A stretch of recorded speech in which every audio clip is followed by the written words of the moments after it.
continuar donde lo dejamos hace ya varias semanas. Estamos estudiando el libro de Juan y terminamos el primer capítulo con la elección de los discípulos, y hoy empezamos con una narrativa que solamente se registra en el libro de Juan, las bodas de Caná. Vamos a leer en Juan los versículos del 1 al 12. Cada uno tiene dentro del cuerpo de Cristo. El hermano Paco señalaba que somos piedras, cada uno conjuntados formamos el cuerpo de Cristo. Pero creo quizá, a lo mejor es por deformación profesional, que una de las cosas que más debe de anhelar el creyente es conocer la voluntad de Dios. Y la voluntad de Dios no se conoce por sueño, se conoce porque está escrito en su palabra. El creyente que no tiene deseo de leer la palabra algo falla. Y el ejemplo que pongo lo repetiré hasta la saciedad para que se nos quede. Yo estoy seguro que cualquiera de vosotros que recibáis una herencia, estoy seguro que estáis deseando ir al notario para abrir el testamento a ver lo que os ha dejado papi o mami. Pues papi o mami, papá Dios nos ha dejado una herencia que se encuentra en ese libro, el cual debemos de abrir, escudriñar, estudiar y dedicarnos horas y horas y horas a lo mismo. Quizás, cada uno viene de un contexto evangélico distinto, a lo mejor algunos venimos de contextos donde se ha dado más importancia, pero el equilibrio, como decía Aristóteles, el término medio en todas las cosas es lo más importante. Ni todo solamente oración y adoración, alabanza, ni todo estudio, sino un equilibrio, la adoración, la alabanza y también el conocimiento de las Escrituras, porque cuando conocemos las Escrituras, conocemos a Dios. Lo hablaba con Paco al empezar la reunión. No es lo mismo estar saturado de emoción que estar saturado de la palabra de Dios. Porque en un momento determinado, si estás saturado de la palabra de Dios y tienes un problema con alguien, pues la palabra te va a recordar por su espíritu, debes de perdonar y entonces perdonarás. Debes de amar y entonces amarás. Pero si son emociones, ¿sabéis lo que dura una emoción? Pues lo que dura la emoción. Y cuando se pasa ya no hay emoción. Pero la palabra permanece para siempre. No es una emoción, no está a nivel almático, está a nivel espiritual. Y también veníamos hablando, que de verdad mi deseo, el tiempo que el Señor me tenga en esta tierra, es influenciar para que los cristianos se enamoren de la palabra de Dios. Enamoramiento por su palabra. No enamoramiento por emoción de escuchar la palabra. Enamoramiento de la palabra. Es la voluntad de mi Padre. Yo debo de saber lo que dice, lo que quiere para mí, cómo me crió, para qué me crió, con qué objetivo, con qué meta, qué debo de hacer. Eso es de cajón. Si estoy enamorado de Papá Dios, yo quiero saber la voluntad de Papá en su palabra, que está escrita y revelada por su Espíritu Santo. Lo sabemos aquí, pero vamos a pensar cuántas horas le hemos dedicado a la lectura en este último mes y así podemos hacer un balance más o menos de lo que realmente estamos enamorados de la palabra. Durante mi juventud y por mi contexto, yo buscaba lugares donde pudiera emocionarme. A ver, viene un predicador de tal lugar, a ver lo que le dice para yo sentirme llenado yo. Y el Señor decía, no, lo que tienes que vaciarte tú para que te llene yo. Pensamos que, no, tenemos que vaciarnos de nosotros mismos. Si no somos vasos vacíos, el Señor nunca podrá llenarnos. Heme aquí, Señor, lléname de ti con tu palabra. Vamos a leerlo y después vamos a desarrollar toda esta introducción que he soltado así a brochazo limpio. Dice la palabra del Señor en el libro de Juan, que al tercer día ¿de qué? Al tercer día de cuando terminó el capítulo 1, y el capítulo 1 termina con Felipe y con Natanael, no sé si os acordáis. Desde el versículo 43 al 51, el capítulo 1, habla de cuando Jesús, entre otros discípulos, se encuentra con Felipe y con Natanael. Y al tercer día de este hecho, se hicieron unas bodas en Caná de Galilea, y estaba allí la madre de Jesús. Y fueron también invitados a las bodas Jesús y sus discípulos. Y faltando el vino, la madre de Jesús le dijo, ¿no tienen vino?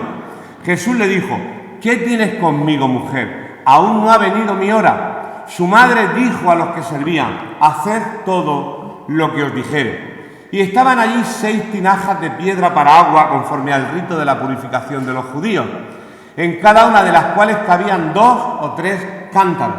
Jesús les dijo, llenad estas tinajas de agua, y las llenaron hasta arriba.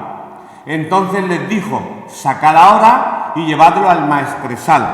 Y se lo llevaron. Cuando el maestresal aprobó el agua hecha vino, sin saber él de dónde era, aunque lo sabían los sirvientes que habían sacado el agua, llamó al esposo y le dijo: todo hombre sirve primero el buen vino, y cuando ya han bebido mucho, entonces es el inferior. Mas tú has reservado el buen vino hasta ahora. Este principio de señales, no dice milagros, dice señales aquí, hizo Jesús en Caná de Galilea y manifestó su gloria, y sus discípulos creyeron en él. Después de esto, descendieron a Capernaum, él, su madre, sus hermanos y sus discípulos, y estuvieron allí no muchos días. Este relato yo pienso que lo habremos leído los creyentes tropecientas mil veces y que sabemos todo el intríngulis de la historia, pero como la palabra de Dios es insondable y si escarbamos siempre hay algo nuevo, algo más que el Señor nos puede decir y hablar por su Espíritu, pues vamos a intentarlo en esta mañana. Este relato se conoce pues como el título o el epígrafe que aparece en vuestra Biblia, bien dice: las bodas de Caná. Y solamente lo encontramos en este libro, en el Evangelio de Juan. Seguramente el viaje a Galilea le habría tomado a Jesús más o menos unos 3 días. Bueno, estos son datos que podéis encontrar en cualquier Wikipedia o en Google. La palabra Caná significa lugar de las cañas. El lugar, la ubicación geográfica de este lugar donde ocurrió el milagro, más o menos a unos 8 o 9 kilómetros al noreste de Nazaret. Por allí más o menos se encuentra esta ciudad de Caná. No lo mismo Caná que Canaán, son dos cosas distintas en el camino de Capernaum. Pues en este lugar es donde ocurre la historia que acabamos recién de leer, donde realizó el primero de los 7 milagros que Juan relata en su Evangelio. Relata 7, pues este es el primero. Ya tendremos tiempo, si Dios lo permite, de ver, de leer, de escudriñar los 6 restantes. Jesús es un invitado de boda. Jesús es invitado a la boda, lo hemos leído, que al tercer día pues fue invitado él, la madre, los discípulos fueron invitados a la boda. Bueno, esto ha hecho mucho que pensar. A veces hay gente que supone, que sugiere, después están los eruditos, puede ser un comentario y demás, y puedes ver algunos detalles que son interesantes. Lo importante para mí, como siempre, es la enseñanza espiritual, lo que podemos aprender para nuestras vidas en el día de hoy y demás. Lo que sí nos aclara el texto es que Jesús fue invitado junto con sus discípulos a esta boda que se celebraba en Caná de Galilea. Y esto quizá pues, puede sugerir que conocía a los novios, porque a ti nunca te han invitado a una boda a alguien que no te conoce, ¿verdad? Normalmente nos invita a alguien que nos conoce. Oye, te invito a mi boda, a que disfrutes de ese acto de unión, ¿vale? Que estés conmigo. Seguramente conocería a los novios. Además dice que su madre, María, se encontraba allí. Por eso también se sigue sugiriendo, pensando, opinando, que quizás serían parientes. Y esto explicaría pues la preocupación de María cuando se quedaron sin vino. Cuando se quedaron sin vino, María estaba preocupada y fue el diálogo con su hijo. Oye, que se han quedado sin vino. Quizás habría un acercamiento familiar entre los invitados, María, Jesús, los discípulos y los contrayentes en ese lugar. ¿Vale? Esto es una simple introducción de datos para pasar después a la parte importante. Otra observación, que José no se nombra nunca. En los belenes bien que se pone a José, a María, la burra, el buey, la estrella y el niño que está en la cuna. Me falta cantar el villancico de Ande, Ande, Ande. Pero bueno, a José no se le nombra en ningún lugar aquí. No estoy diciendo que José no existiera. Existió. Simplemente, quizá en esa fecha, cuando ocurrió este evento, ya estaría muerto, habría muerto José, lo dice la mayoría, durante la adolescencia de Jesús. A través del Evangelio de Mateo y de Lucas sí encontramos escenas donde se ve a José participando durante la infancia y durante la niñez de Jesús. Sin embargo, durante la edad adulta, José no aparece por ningún sitio. Esto no quiere decir nada, pero lo que sí se deduce es que José moriría durante la adolescencia de Jesús y que Jesús, pues lógicamente, como el mayor, porque era el primero que nació. Aquí no vamos a discutir ahora si Jesús tuvo o no tuvo más hijos. Estas son cuestiones teológicas siempre que hay entre católicos y protestantes, pero lo vamos a dejar de lado porque no es lo que nos ocupa aquí. Eso no va a cambiar para nada la salvación, pero bueno, unos creemos que sí, otros creen que no. Lo dejamos ahí, no vamos a entrar al debate. Pero era el primero. La Biblia dice que no la conoció hasta después del alumbramiento. Conocer, ya sabemos que en la Biblia quiere decir tener relaciones Por lo tanto, no llegó a consumar el acto hasta después de Jesús.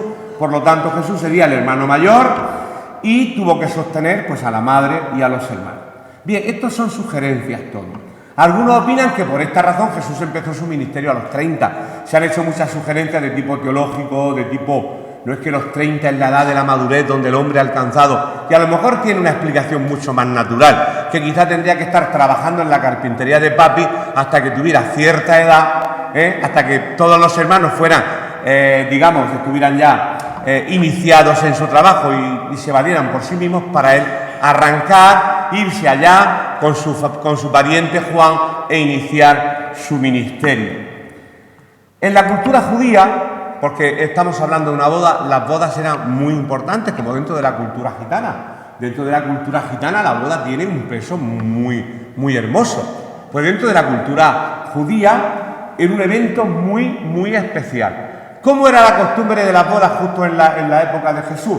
Pues más o menos la celebración duraba todo el día. Mi madre me cuenta que durante su juventud fue a la boda de unos amigos gitanos cuyo hijo, actualmente él es el ministro de culto, se llama Juan de Dios Heredia, ¿verdad? Es un nombre, un hermano que tiene una iglesia por aquí cerquita, y dice mi madre que esa boda duró 3 días. El énfasis de una boda, de una celebración, de una unión, 3 días, de viernes a domingo duró la boda. En este caso, en la boda judía, la celebración duraba todo el día, y al anochecer, pues los novios eran acompañados con antorchas a través de toda la ciudad, los vecinos salían, le felicitaban y demás, y después se retiraban a su hogar tranquilamente, donde recibían visitas de sus amigos, familiares, durante toda una semana, y le trataban como reyes. Los recién casados eran lo primero. Era una costumbre donde el matrimonio consolidado formaba parte y se le daba muchísima importancia. Por lo tanto, Jesús fue a una boda no como una boda más, sino que fue a una boda como algo especial. El hecho de que Jesús fuera invitado a la boda, a mí lo que me hace pensar es que Jesús tenía una vida pública. No era ningún monje solitario, ermitaño, encerrado en un monasterio. No.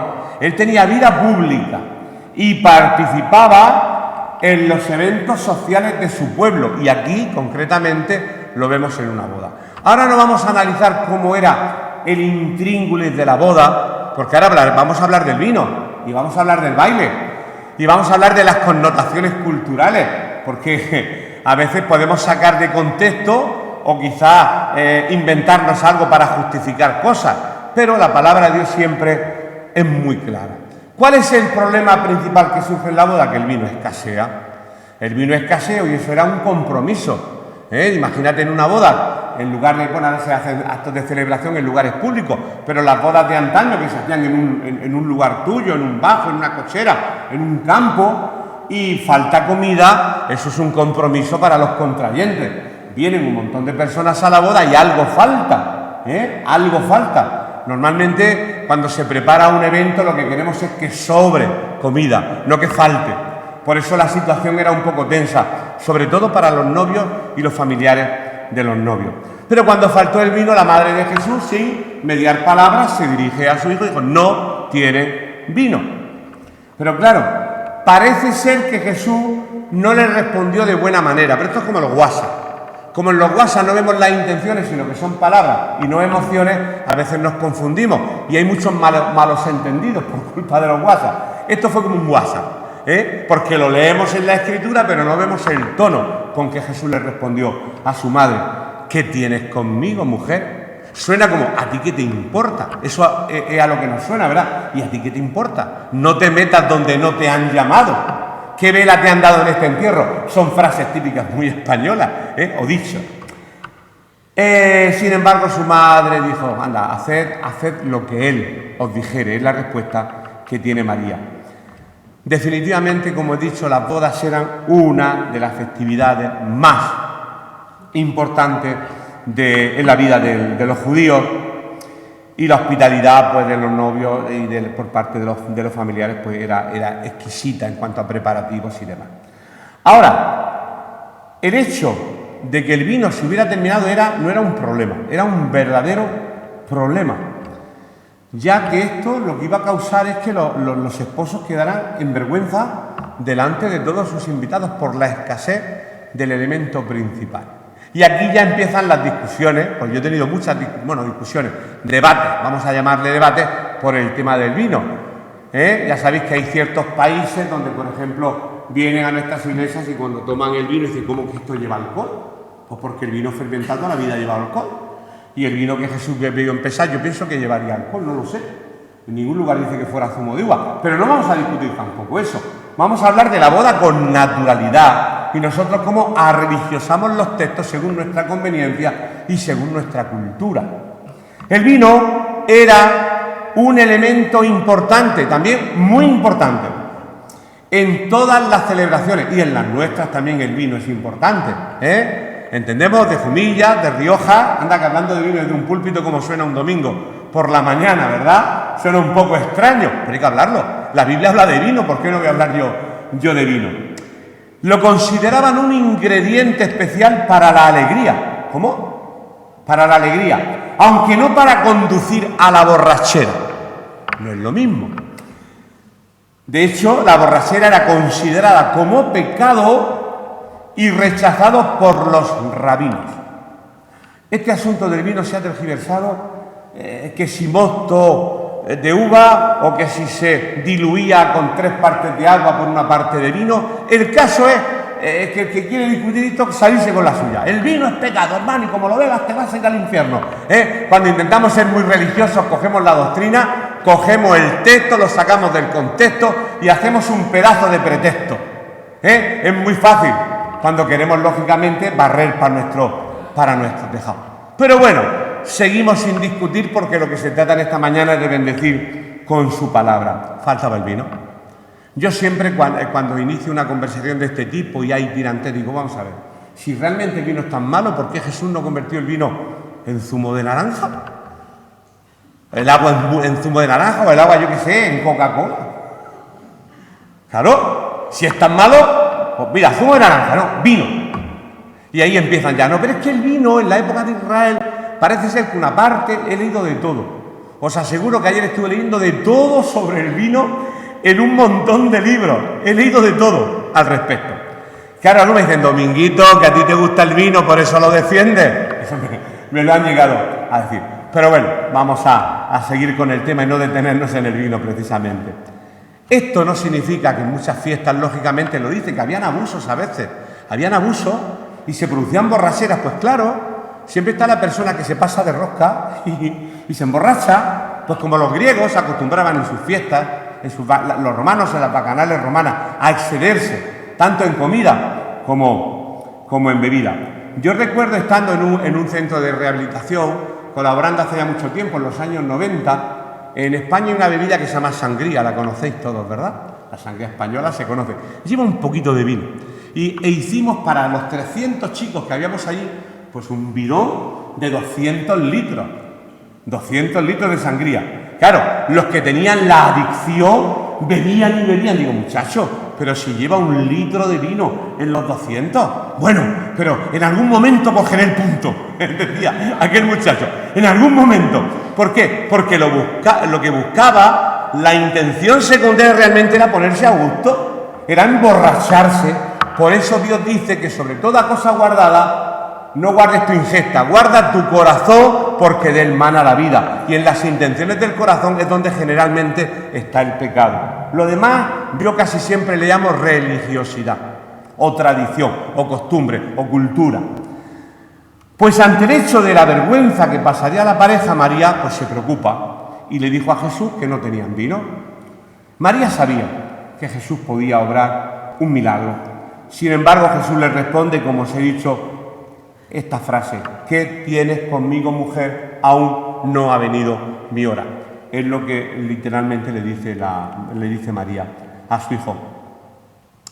¿Qué tienes conmigo, mujer? La traducción, os aseguro que es literal del texto griego original. Lo que Jesús le dice a su madre es: ¿qué tienes conmigo? Pero no nos permite conocer el tono con el que fueron hechas estas palabras, como he dicho antes, como los WhatsApp. Las palabras "que tienes conmigo" eran muy utilizadas en conversaciones judías. Si se decían de forma airada, a veces es la forma de decir las cosas, pues indicaban desacuerdo. Pero si se decían en tono bajo y amable, significaban ¿por qué te preocupa? Déjame que lo resuelva a mi manera. Deducimos que Jesús en ningún momento le respondería de forma airada a su madre, sino que le diría, tranquila, no te preocupes, esto se va a resolver, tranquila, no hay ningún problema. De igual forma, el título que Jesús usa para referirse a María le dice que tienes conmigo mujer, a que parece despectivo, tú mujer, tú hombre. Claro, es que todo lo intentamos filtrar pues por nuestra cosmovisión de nuestro mundo occidental. Aquello está un poco más para oriente, con otras costumbres, y en una época de hace lógicamente muchos siglos. La palabra mujer viene del griego guné, de ahí viene la palabra ginecología, guiné, mujer, el cual se utilizaba en la época de Jesús como título de respeto a las mujeres casadas. Por lo tanto, no fue una palabra despectiva, por el contrario, reconocimiento de que era una señora. Señora, déjeme que el asunto lo resuelva de la mejor manera posible, si es usted tan amable. Ya suena otro tono. Dicho de esta manera, ya nos suena diferente. Por tanto, lo que podemos concluir es que Jesús no está siendo ahí ni mal educado, ni ha sido mal criado por María, sino que de la manera más amable posible, Él le dice que definitivamente Él puede hacer algo. Se lo deja entrever, aunque todavía no había llegado la hora. Y María le dice a los criados, pues nada, haced todo lo que os dijere. Este argumento lo uso yo mucho, lo que pasa es que hace tiempo que ya digo que ya no discuto, porque aquí se trata de verdad, de empaparnos de la palabra, de predicarla y dejar que el Espíritu Santo obre. Por muchas argumentaciones y que nos pongamos con las venas así hinchadas para discutir, no vamos a conseguir nada, porque quien convence es el Espíritu Santo. Cuando se toca el tema de María, ahora está hablando ahora con el cura de San Diego aquí, ahora mismo un momentico con él, porque estuvimos tomando los días café, y yo digo, mira, es que el tema de María tú y yo lo tenemos que hablar sentados tranquilamente, pero tranquilamente, sin discutir, no hay ningún problema. Digo, porque yo me baso, hoy precisamente voy a predicar la boda de Caná, y quiero imitar a María. ¿De qué manera? María que dijo, haced lo que Él os dijere, y nosotros los cristianos hacemos lo que dice María, haced lo que Jesús dice. Y digo, bueno, no sabía qué responder, ya lo discutiremos en el próximo café. Digo, pues en el próximo café lo dialogamos, que no lo discutimos. Pues aquí hay una escena donde María sabe que la única persona, el único que podía resolver ese problema de ese matrimonio, en esa circunstancia, como era su propia boda, la única persona que puede resolver el problema es el mismo Jesús. Y el mejor vino para el final. Hemos leído la última porción que ha proyectado el hermano, el mejor vino para el final. Claro, es lógico que al principio se pusiera el mejor vino, porque así queda uno muy bien, decir, oye, qué calidad de vino. A mí me ponen, yo entiendo de vino, si es un doncel o, qué boda, qué maravilloso vino, me han puesto de jumilla, qué rico. Si lo hacen al revés ya la cosa no es lo mismo. El apóstol Juan está escribiendo a los griegos y le estaba hablando también del asunto de las tinajas, para que supieran que el rito de la purificación. ¿Por qué? Ahora volvemos de nuevo al otro.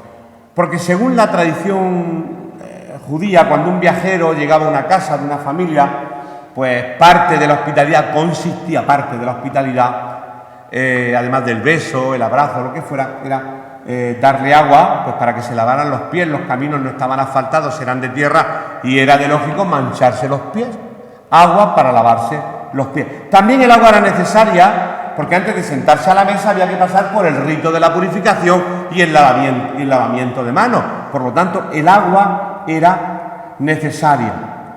Por eso dice la palabra en lo que hemos leído, estaban allí 6 tinajas de piedra para agua conforme al rito de la purificación de los judíos. Eso lo introduce Juan porque va dirigida la carta a los griegos para que entiendan qué hacían allí las tinajas.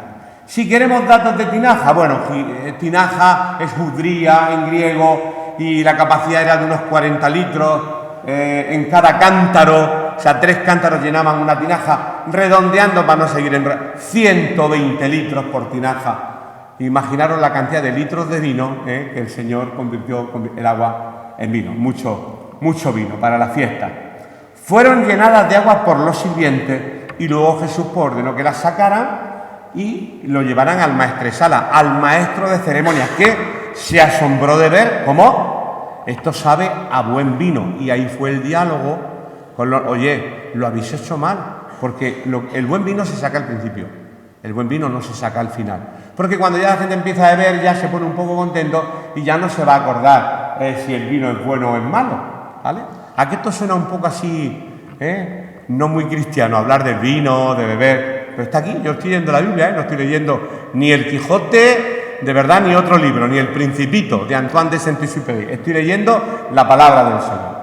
Generalmente en las fiestas se acostumbraba a sacar primero el buen vino, como he dicho, y al final el inferior, pero en este caso fue al revés. Este milagro parece que no nos enseña nada y por eso en esta mañana estoy compartiéndolo, pero nos dice mucho. Podemos hacer un símil si queremos. Un símil, pues con la forma de, por ejemplo, pues con la forma de que este mundo opera en la vida de los seres humanos. ¿Cómo opera este mundo? Sabemos que los enemigos del hombre no son como yo entendía antaño, demonio, un mundo demonio y carne, Cada cosa ocupa su lugar. Es un símil. Al principio, cuando alguien no es creyente, pues el pecado que te ofrece. El pecado te ofrece el mejor vino. El mundo, disfruta. Cristiano, joven, te vas a aburrir. No, aprovéchate ahora que puedes, que eres joven.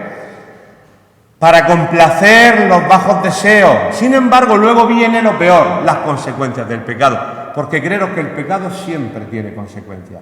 Pero Dios, como el Señor lo hace distinto, Dios le ofrece al hombre que se encuentra arruinado lo mejor de la vida después de que éste la ha desperdiciado y probado el vino inferior. Dios lo hace tal como... Ese es un símil que estoy sacando entre la boda de Canaán y lo que hace el pecado en nuestras vidas y lo que Dios hace. Después de que el pecado nos ha dejado destruidos, después que nos hemos visto con cerdos y comiendo algarroba, me levantaré e iré a mi padre, volvemos en sí, y le diré, Padre, he pecado contra el cielo y contra ti, no soy digno de, dame el buen vino, porque el malo ya lo he bebido, desperdiciando mi dinero con prostitutas, con juergas, con fiestas, y ahora yo quiero estar contigo en tu casa, dame el buen vino. Y el padre preparó una fiesta, no sé si habría vino en esa fiesta, y mató un animal, y bueno, la historia de esa parábola la conocemos. Dios solamente puede ofrecerte el mejor vino en esta tierra.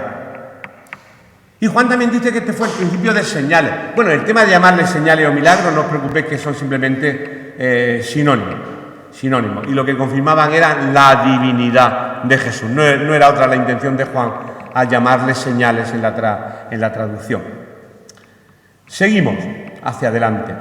Vamos a ver rápidamente, el tiempo que nos quede, unas 5 o 6 lecciones que podemos aprender de las bodas de Cana, para dejar por lo menos un aprendizaje algo espiritual. Primero, invitar a Jesús. Invitar a Jesús. Hemos leído y fueron invitados Jesús y sus discípulos. Invitar a Jesús. Es maravilloso cuando invitamos a Jesús no solamente a nuestra vida espiritual, sino no a nuestra reunión de los domingos de 11 a 12 y media o 1 menos cuarto, sino es bueno cuando invitamos a Jesús que forme parte de nuestra vida cotidiana, de nuestro día a día, de nuestras 7 de la mañana, las 9, las 12, las 3 de la tarde, que Jesús forme parte de nuestra vida. No invitarle a un evento específico como una boda, sino invitarle a nuestra vida de una vez y para siempre. Es una de las lecciones. Así que la verdad que a veces hemos desarrollado una forma pues equivocada de pensar. Creemos que por invitar a Jesús todo va a ir sobre ruedas. De hecho, yo he llegado a escuchar predicaciones antaño cuando me venían amigos que recién se habían convertido. Todo te va a ir bien. Cuando aceptes a Cristo en tu vida no van a haber más problemas. Y yo me lo creí. Y después me di cuenta que después de conocer a Cristo y demás, los problemas seguían. Digo, si los problemas no se han acabado, si hay más problemas, si lo llego a saber, yo no me complico. Me han vendido una pócima mágica llamada Jesús que iba a quitar todos los problemas de mi vida, pero no es así. Cuando Jesús estuvo en la barca con los discípulos en Galilea, hubo una gran tormenta. ¡Señor, que perecemos! Los problemas seguían. problemas, pues aquí también había un problema. Dice, la tormenta era tan grande, lo anotado esta mañana, que los discípulos gritaron desesperados, porque Dios permite ese problema, ese temor, ese pan. Y bueno, y esto no es nada, con la de problemas que podemos tener aún siendo hijos de Dios. En un momento faltó el vino, donde Jesús había sido invitado, y esto fue motivo también de vergüenza, de nerviosismo. Mira, hay un salmo que no vamos a leer, pero más o menos el contenido, el Salmo 73, a mí me gusta mucho, donde el salmista dice que tenía envidia de los arrogantes, porque parecía que habían logrado con creces los antojos de su corazón. Viendo ya a los impíos, vemos como los impíos prosperan. Y dije, Señor, ¿por qué? Si yo te soy fiel. Si yo, acudo a todas las reuniones, leo la palabra todos los días, te amo. ¿Cómo es posible que a los impíos, los que no te conocen, los ateos, los que no quieren saber nada de ti, los que blasfeman tu nombre, les va tan bien? Pero el salmista sabio, por inspiración divina, dice, hasta que entrando en el santuario de Dios, vi cuál era el fin de ellos.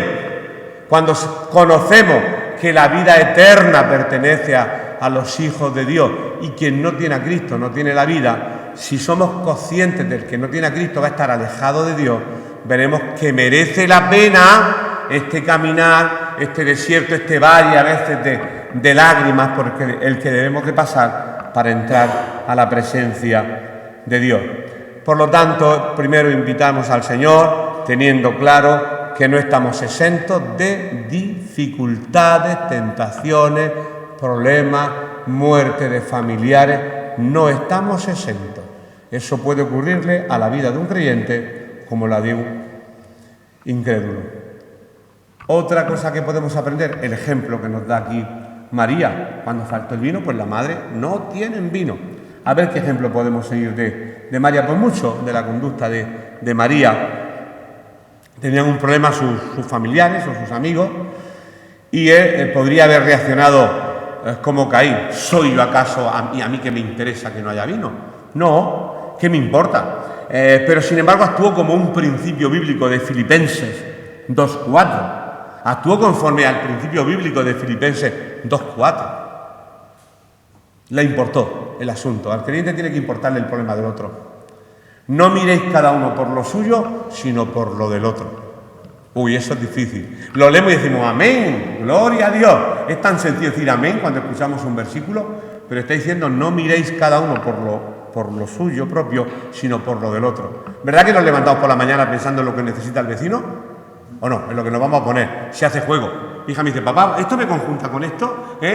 Jesús cuando se levantaba por la mañana, ¿qué hacía? Se ponía, pensaba en el mismo que me voy a poner, qué ropa, del armario, qué túnica, con qué sandalias hacen juego, o pensaba, no, salía fuera y buscaba dónde estaba la necesidad para ser de bendición a los demás. Esa es la vida del cristiano. Esa es la vida del cristiano, vaciarse de ti mismo, dejarte llenar por él para poder verter la bendición de Dios en otras personas. Eso sí es cristianismo. Se le llama obra social para desmerecer las obras, y muchas veces esto es un error que he cometido. La salvación es por fe, no es por obra, pero para justificar que no queremos hacer obras. Podemos utilizar, incluso tergiversar esos textos bíblicos. Interesarse por los problemas de los demás y compartir las cargas es el verdadero carácter de un cristiano. Gálatas 6:2. Hay un texto que nos habla de lo importante. La actitud de María fue de preocuparse por la situación. Dice así Gálatas 6:2. Sobrellevad, terminado en D. Lo repito hasta la saciedad. El verbo que termina en D se llama imperativo, y el imperativo no es una sugerencia, es una orden. Cuando alguien dice, ¿por qué tengo yo que estudiar la Biblia? Eso tienen que estudiarlo los pastores, los maestros. No, porque la Biblia te lo ordena. El Espíritu Santo te dice, escudriñad, con D. Obligatoriamente es un imperativo, es una orden, no es una sugerencia. Te sugiero que si tienes ganas y te apetece, que quizá abras las Escrituras y le eches un vistazo. No. Obligación. Y en este caso igual, sobrellevar, obligación. Los unos, las cargas de los otros, y cumplid así la ley de Cristo. Y en este caso fue el ejemplo que nos dio María. Podríamos seguir hablando muchas más cosas, pero voy a pasar rápidamente a los aspectos. Tercero, lo importante que es su hora, el tiempo de Dios, y nuestro tiempo. No su cronos, quizás su kairos. ¿Cuál es el tiempo de Dios? El tiempo de Dios no es el nuestro ni el nuestro es el suyo. Ahí esto también lo podemos entresacar de estos textos que hemos leído. Por ejemplo, en el versículo 4 hemos leído: ¿qué tienes conmigo, mujer? Aún no ha venido mi hora. ¿Pero qué hora? ¿Esta, la Cronos o la otra? No ha llegado mi hora, porque mi hora es el martes a las 7:15. A partir de ahí empezaré a hacer milagros. No es mi tiempo. El Señor siempre actuó según la voluntad del Padre. Padre, si es posible, pasa de mí esta copa, pero no se haga mi voluntad, sino la tuya. Las obras de Jesús nunca estaban impulsadas por el reconocimiento, ni por motivaciones erróneas para que lo vieran, que a menudo se mueven en nosotros los seres humanos. Hacemos cosas sin darnos cuenta, que pensamos que las hacemos y realmente las hacemos para que nos reconozcan. Pero no nos damos cuenta. Por eso el salmista, que es muy inteligente, dice: líbrame de mis pecados y también de los que me son ocultos. Porque hay intenciones del corazón que tenemos que ni las conocemos nosotros. Ni las conocemos. Hasta que llega. Y pensamos: mira, con lo que yo he hecho. Con lo que yo he hecho por ti. Con lo que tú no has hecho nada. Si tú lo que esperabas era reconocimiento. ¿Qué estás diciendo? Jesús nunca buscó reconocimiento. Puede ser que María, pues sí, ella se estaría apoyada en un fundamento humano, la preocupación por los familiares si es que lo eran, la situación de que no tuvieran vino, quiso salvaguardar la situación y evitar que los responsables atravesaran, una situación vergonzosa al haber calculado mal la cantidad de vino. Pero Jesús actuó solo para glorificar al Padre, al igual que lo hizo en Juan 11 con la resurrección de Lázaro, tras la muerte de Lázaro. La hora de Jesús no era la misma ni para su madre María en la boda de Canaán, ni la hora de Jesús era la misma para Marta, la hermana de Lázaro. No era la misma. Señor, si hubieras estado aquí a las 5, mi hermano no habría muerto, pero que no es ni tu hora ni la mía, que todo lo que hago es para la gloria de Dios. ¿Tú crees que sí, en el día postrero? No. ¿Cómo que en el día postrero? No te has enterado. Yo soy la resurrección y la vida. Qué gran enseñanza hay en Juan 11, ¿verdad? No era la hora ni de Marta, pero no estoy hablando de María la hermana, estoy hablando ni María de Jesús en las bodas de Canaán, ni Marta en la resurrección de Lázaro. No era la hora. La hora de ella no se correspondía con la hora de Jesús. Por lo tanto, todas las acciones que Jesús hizo tenían un sentido, tenían un propósito. Su hora no es tu hora. Su tiempo no es nuestro tiempo. Yo lo he repetido muchas veces, pero el día que yo me casé, el versículo que tenía en mi boda era, porque claro, es que ya, si me descuido, en lugar de ser padre, hubiera sido abuelo. Me casé ya muy mayor. Por eso el texto bíblico que puse era: el Señor todo lo hizo hermoso en su tiempo. A los 39 años, pero lo hizo, Llegué tarde, pero llegué. El Señor todo lo hizo hermoso en su tiempo. En su tiempo. En el tiempo de Dios, cuando es la voluntad del Señor. Cuarto aspecto: Él lo va a hacer bien, Él lo hará bien. Hemos leído también en el versículo 5 que su madre dijo a los que seguían: haced todo lo que Él os dijere, porque lo que Él diga va a ser para bien, no va a ser nada. Y la madre lo sabía. Cuando la madre le pidió ayuda a su hijo, la respuesta no fue nada alentadora. Le hemos dicho: ¿qué tienes conmigo, mujer? No ha venido mi hora. ¿Cómo reaccionamos cuando no recibimos respuesta a nuestras oraciones y estamos orando? Dios no existe. Esto es mentira. Si Dios realmente se preocupara de mí, porque yo estuve orando desde los 23 hasta los 39 y tardó 16 años en darme mujer. Anda que si me hubiera desanimado esos 16 años, ¿verdad? Esto es mentira. Hubiera buscado a lo mejor donde no tendría que haber buscado. La esposa. ¿Nos rendimos ante la decepción y tiramos todo por la borda? ¿O reaccionamos como reaccionó María, aceptando la situación, diciendo: haced lo que Él os diga? Ya de María sabemos que también se sometió a Dios por completo. Se sometió cuando fue sin saber lo que pasaría, se sometió porque sabía que lo que iba a hacer su hijo lo iba a hacer bien. Y no era la primera vez. ¿Os acordáis ante el anuncio del nacimiento de Jesús? Cuando ella no era capaz de entender lo que estaba sucediendo, dijo: he aquí la sierva del Señor. Después dicen que no queremos María. Hágase, he aquí la sierva del Señor, hágase en mí conforme a tu palabra. Estaba sometida, sabía que todo lo que hiciera el Señor era para bien. Esa otra lección que podemos aprender. Estamos en la penúltima.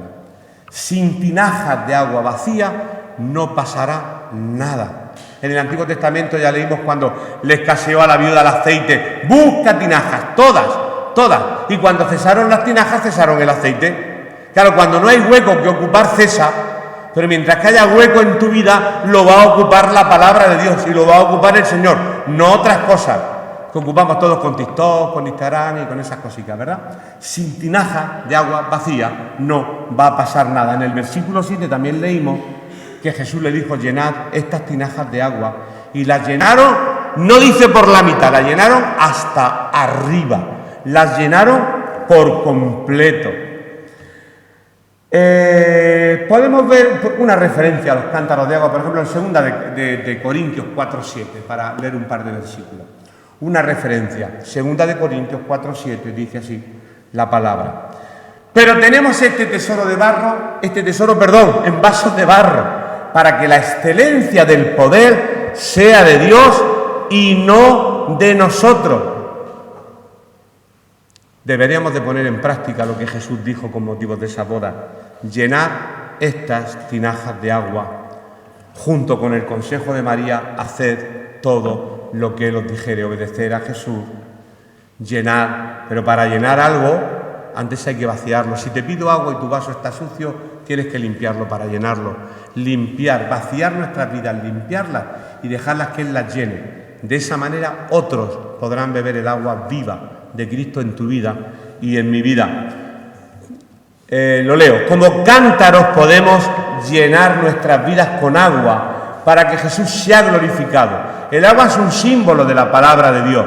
Los que llenan sus vidas hasta arriba, como hemos leído en el versículo 7, con la palabra, glorifican así a Jesús.